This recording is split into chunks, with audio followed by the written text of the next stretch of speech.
She was seen dancing around, giggling, saying she knew it must have been because she didn't work hard enough that humans abandoned her. As long as 2003 disrupts the base every day, humans will definitely come back. Clean. Jennifer learned from the 2003 robot that there are no people here. The place is so tidy because the 2003 robot cleans it every day. Because 2003 believes that as long as it cleans every day, humans will come back. Jennifer wants to know where the humans went. What information did they leave behind after they left? 2003 said that humans told her that if they haven't returned after a year, then they went to heaven. 2003 thinks heaven is a good place. She once wanted to go find humans, but that place was not on the map. She asked me if I could tell her where heaven is. I told her it's better that she doesn't know.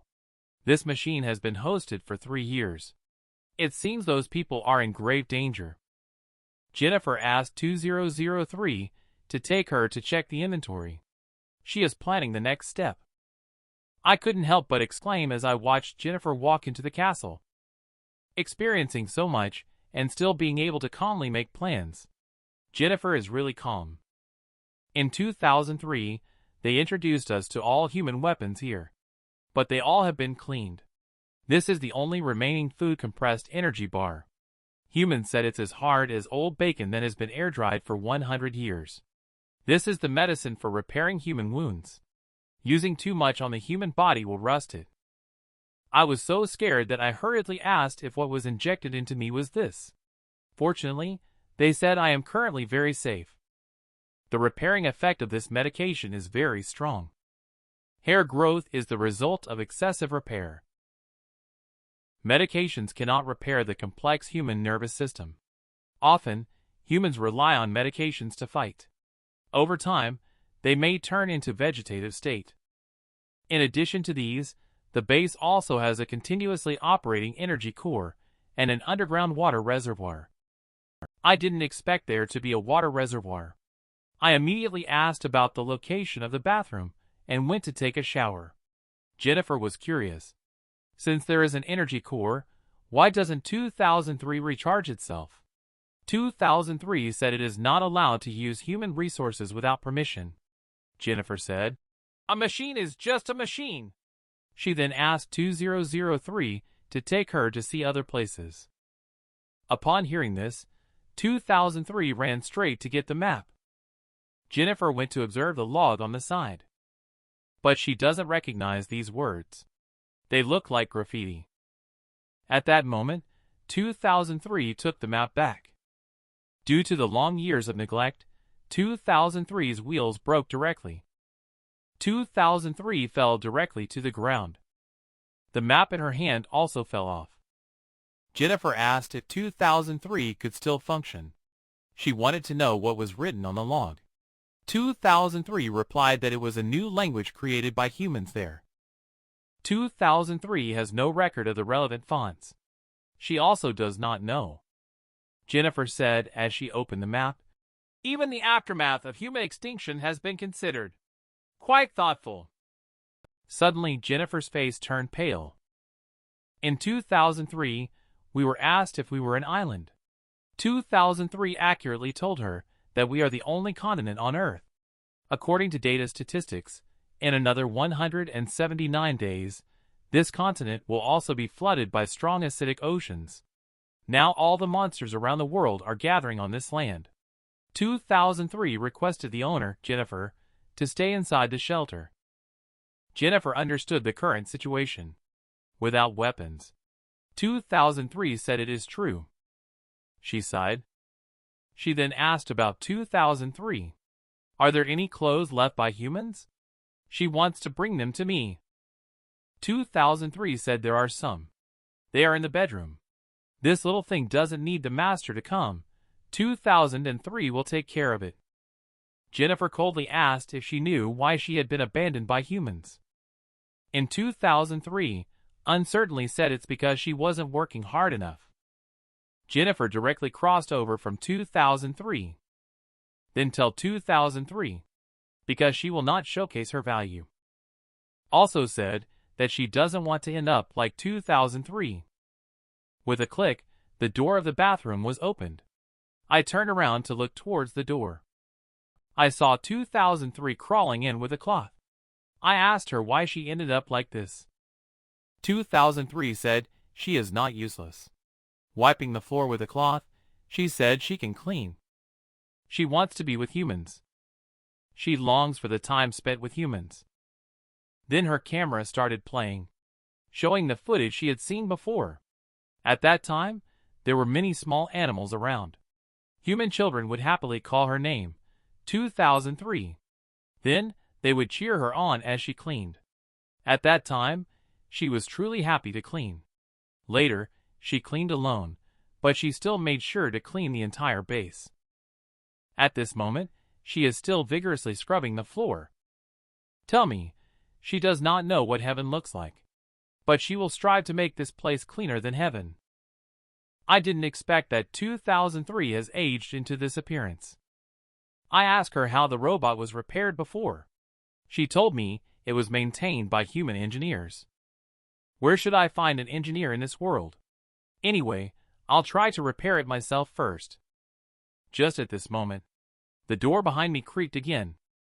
I didn't expect that. Jennifer actually ran in wearing a bathrobe. She even told me the world is about to end, so there's no need to be so formal. She even prepared new clothes for me. I blushed and said thank you. I told her to just put it on the table. Jennifer then continued to talk about how bad our situation was. She asked me about the people before at the shelter. Why would they risk their lives to leave? I said it was back in 2003. Wasn't it said that they were going to look for a certain place? Jennifer told me that in this countdown to destruction world, does it really matter where to go? Unless there is a place where you can escape being engulfed by the acid sea. I agree. Only such a place is worth risking your life for. Jennifer tells me there must be relevant records in the journal. She needs time to translate. Only with the continuous rise of sea levels, the monsters on land will surely gather more and more. Safety may not be guaranteed. So I hope we can continue to cooperate until we are rescued. She is researching escape methods.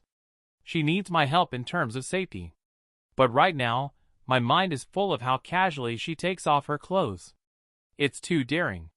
Isn't she afraid I'll be tempted by lust? I covered my eyes and returned, of course. After all, she also saved my life. Suddenly, I was attracted by something underneath her bathrobe. Is there a hidden gun underneath this bathrobe? That's right, it's hard for ordinary people to notice. Why do women all like to play this trick? Jennifer thought that special measures were needed to help stabilize my emotions. I didn't expect that I could remain calm. Now she is reassured. She told me that when it comes to life and death, having a breakdown in mindset is of no use. Is the gun something she is preparing to use to force me to remain calm? Jennifer is a powerful and cunning woman. This woman is not afraid of being robbed. She is afraid that I will have a mental breakdown and lose a helper. Her strategic thinking is a bit scary. I carried the weight of 2003 and said I had to go busy myself. Jennifer thinks my style of doing things is just like an ordinary person. Even in the apocalypse, it is still constrained by morality. She thinks it's fine this way. It saves on experiences. At this moment in 2003, it feels much better. The speaker can operate normally now. Just now Jennifer didn't say a word when she was present. I thought she was broken. In 2003 it is said that human language is profound and vast. She cannot judge the true meaning of language. Do whatever she wants, as long as it doesn't interfere with my monster beating training. I was confused to hear about beating monster 2003. I asked if it's attacking mutated organisms. She thinks it's too dangerous. I told her I have no choice. I also gave her a metaphor in another world. I am also in the apocalypse. The mutated creatures there almost took my life. And as long as the apocalyptic wave doesn't disappear, the endless pursuit may continue. 2003 does not understand me. Forcing oneself to step out of the comfort zone to challenge the barriers of fate requires great courage. I'm giving it my all. I am very clear in my heart. If I escape this time, I must face the true death. In 2003, she was very curious about another world. She asked me if it was the paradise that humans go to. It seems that 2003 is too obsessed with heaven. I told her that in terms of comfort, home is my idea of heaven. It's safe, loyal, warm, enlightening, and healing. If I can get through this, I will be able to save the whole family. I directly misled 2003 by my own understanding of heaven. She asked me what she could help with next. I told her, of course, beating monsters will definitely result in injuries. I need her to treat me. Also, let her call me Carlos in the future, as I don't want my ego to inflate from the game. 2003 was very exciting. I told her that if she works hard, she can become a sexy robot girl one day. I don't know if she understood either. The second day of the Monsters Invasion game, Jennifer was eating crunchy food. Looking at the 2003 that I have already transformed, she thought that it really had its own style. At this moment, the 2003 that I have welded steel plates all over joyfully said, "Eliminate filth. Clean and tough." 2003 led me to find a large number of crossbow arrows. I'm curious how they have these things. They seem to have quite a lot in stock. She told me that Shelter used to have a shortage of ammunition. They could only build barriers on the walls to block traffic to fend off monsters. However, the environment deteriorated over time. With a lack of personnel for maintenance, it was eventually decommissioned. I feel it's quite a pity. Jennifer saw us all armed and asked if we were going out. I directly told her that I wanted to go out to clean up the monsters. Jennifer told me that it is not necessary. The laws show that the number of wild monsters 3 years ago was close to 1 million. We can't kill them all. For now, we just need to ensure the safety of the base. I said we only have 180 days. I don't have time to wait for the monsters to come to us. Jennifer felt strange. Why should I take the initiative to look for trouble? She thinks it's not child's play now. She has seen King Kong 2 stories high. We are now gambling with our lives. There can't be the slightest mistake at this time. Wait until she finds a refuge. That's the time to fight for survival. At this stage, we need to conserve strength and prepare for future challenges. I directly told Jennifer not to teach me how to do things in my world.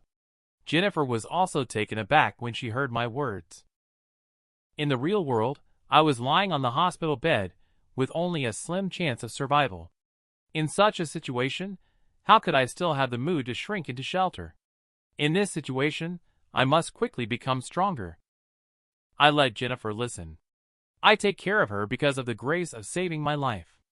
But that does not mean she can interfere with my actions at will.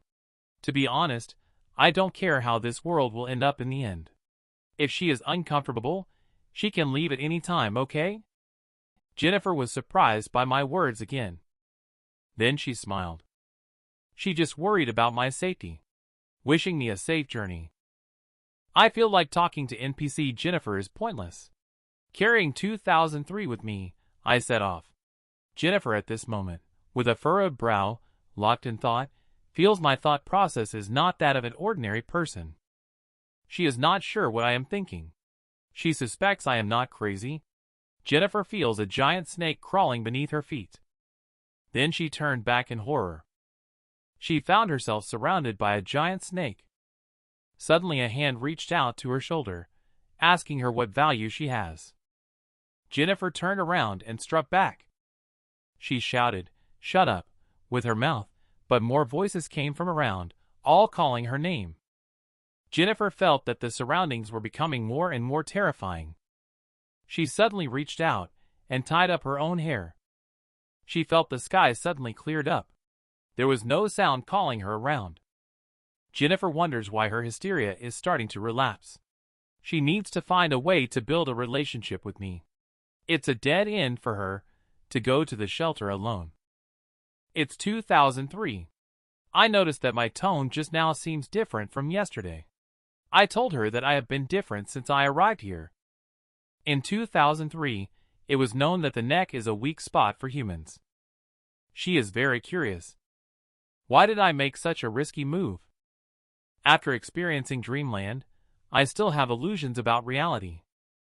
When that aunt came to my house looking for Tate, I told her she was late.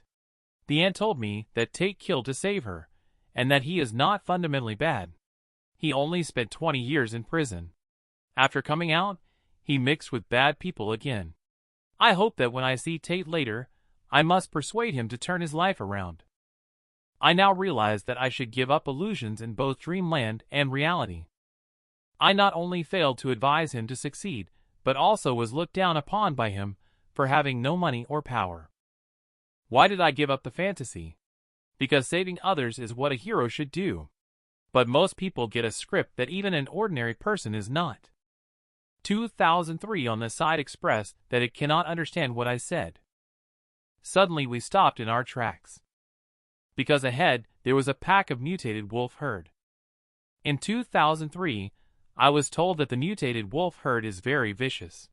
Training advised me to choose weaker opponents. However, I want to challenge strong opponents.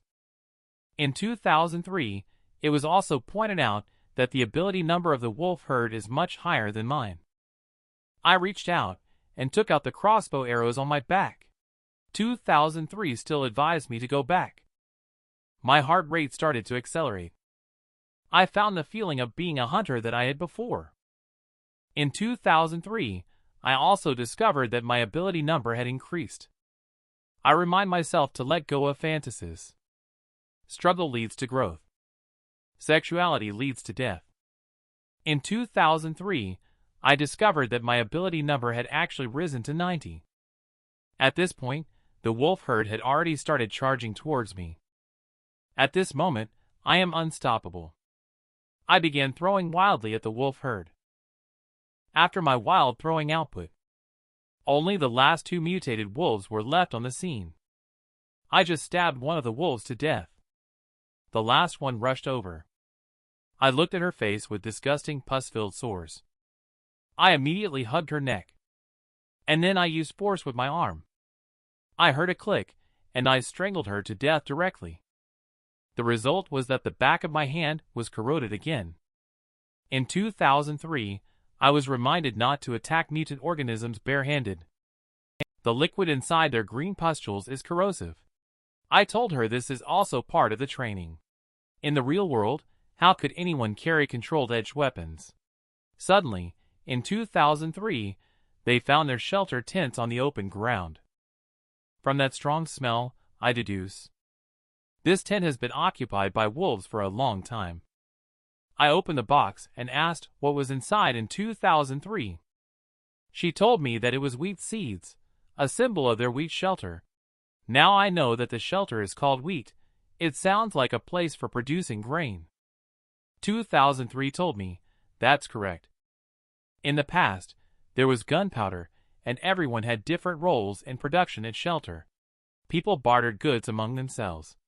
However, with the advance of the corrosion tide, those shelters have gradually turned into ruins. I stood on the mountaintop observing the mutated creatures nearby. And on top of that, there's what 2003 mentioned. How do I feel? Is this a typical exploration, construction, survival game? Can crops still be grown in such an environment in 2003? She told me, of course. This is a necessary ability of their wheat shelter robot. Just a few rocks can produce soil. She burns the impurities in monster with beast feces. It can also produce fertilizers. I understand. Doesn't shelter also have the carcass of a large bird? We can farm at night. 2003 told me she wants to farm. I also hope we can farm. I told her that humans would be able to use it when they returned. Shocked by the year 2003, she asked me how I knew. Will humans really come back? In the beginning, number 63 did mention that with the player's help, there could be significant improvements for humans in the future. This is the core content of the game. They can influence the rating. They will definitely come back in the future. It's just that I may not be able to see it. I am considering bringing it for 180 days. Simple devices still need to be set up. 2003 echoed to correct. As long as shelter can be restored to its original state, humans will come back. Heaven or anything like that is no match for shelter. In human terms, it's because of that feeling. That feeling that even 2003 can't explain.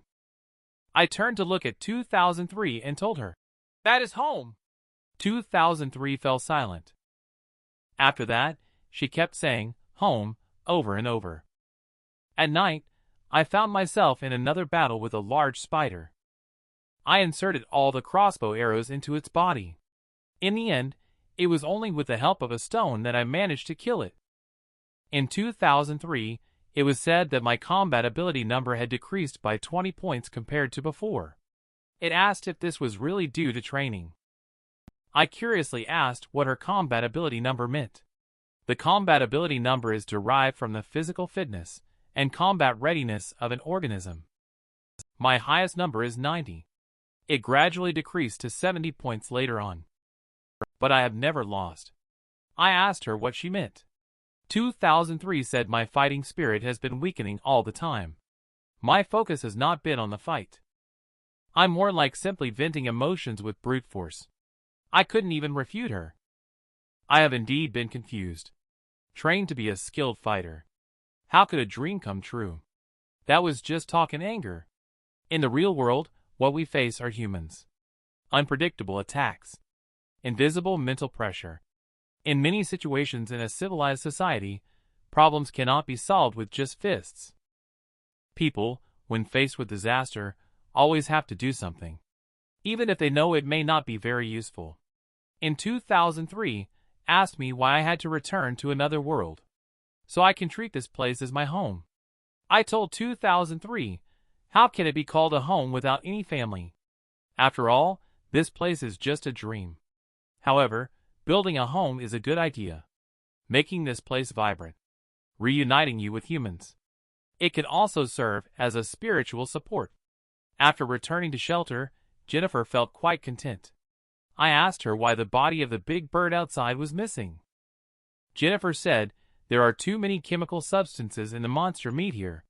Leaving it there may attract other monsters, so she disposed of it. After hearing what she said, I was stunned.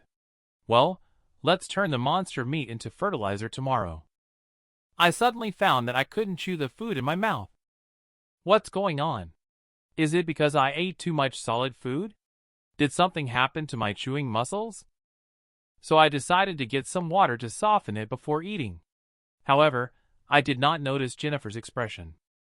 From her expression, it was evident. She is considering those wheat. Our medicine stock is down to just 1 jar. 2003 told me that this is not a scarce resource. It can be obtained in slightly safer ruins, just as we are preparing for exploration. Jennifer is here. She stopped me by holding a bowl of noodles. She said my teeth didn't seem to be in good condition. She made a bowl of noodles using the produce I brought back and asked me to eat it while it's hot.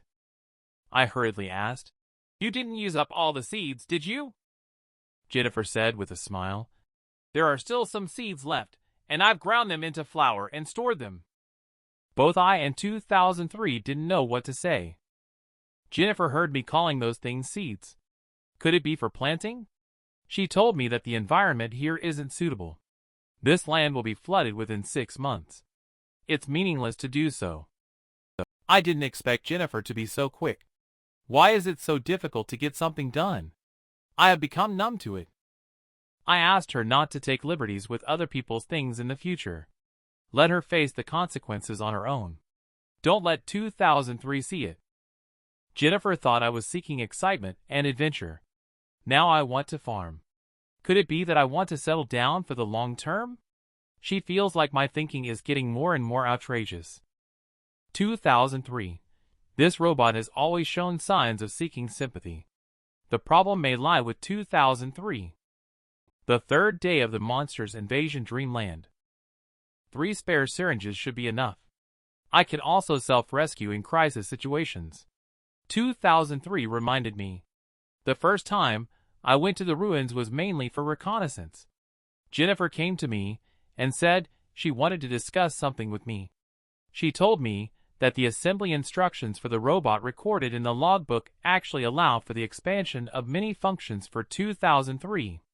She has some knowledge of electronics and can try to modify it. When I heard about modification, I asked Jennifer if it's reliable. She actually said that success or failure is not important. She said that the 2003 car itself was already in a bad condition due to aging. Even if it's modified and scrapped, we can still extract data for reference. If we wait until the chips are completely scrapped, we will get nothing. I told her that being loyal to humanity since 2003 and still being concerned about the remaining value might be excessive. Jennifer said it's just a machine, just like a computer. We're just utilizing it to the fullest like we do with phones. Then she asked me if I wouldn't really treat machines as friends. I asked her what the meaning of this sarcastic attitude was. Does having a little sympathy make me inferior? I used to be brothers with a tiger. Any questions? Only focusing on results and ignoring the process is what makes one a machine. If words don't match, it's better to say less when we don't see eye to eye. Let's not get upset. The material supply chain is broken. Isn't it the top priority for her to be very depressed and seek survival by integrating resources? Suddenly, a hand grabbed Jennifer. Then more hands reached out to her. Jennifer's hysteria has been getting more severe recently. A group of mutated eagles is screeching on the ruins. I asked, weren't the eagles killed at the shelter in 2003? Why aren't they attacking now? 2003 said those were scavenger birds, and they are attracted to dead bodies. They generally won't approach unless provoked. I said okay, the nests on the shelter need to be cleared out quickly. 2003 suddenly said, in the past, it was humans killing each other that led to the spread of ocean pollution worldwide. This is a profound lesson. She believes that Jennifer and I are showing the same trend. She asked if we can stop the conflict. Upon hearing 2003 mention the past, is there a backstory to this dreamland? I asked her why humans used to argue with each other. 2003 said that different skin colors represented different powers, and they were constantly negotiating and arguing. They watched as the erosion of the ocean continued to expand, but there was still no resolution. I've just said good guy. This is a century-old problem. It involves too many things. Jennifer and I haven't reached that point yet. In reality, some people like to categorize others according to their own worldviews. Following what they say makes one a superior person and otherwise inferior. Don't worry about 2003. This is my second time here. I can distinguish between the game and the virtual NPCs. We arrived at the edge of a cliff overlooking a corroded ocean. Although our purpose in coming here is to explore the ruins, I was still drawn to the truck below.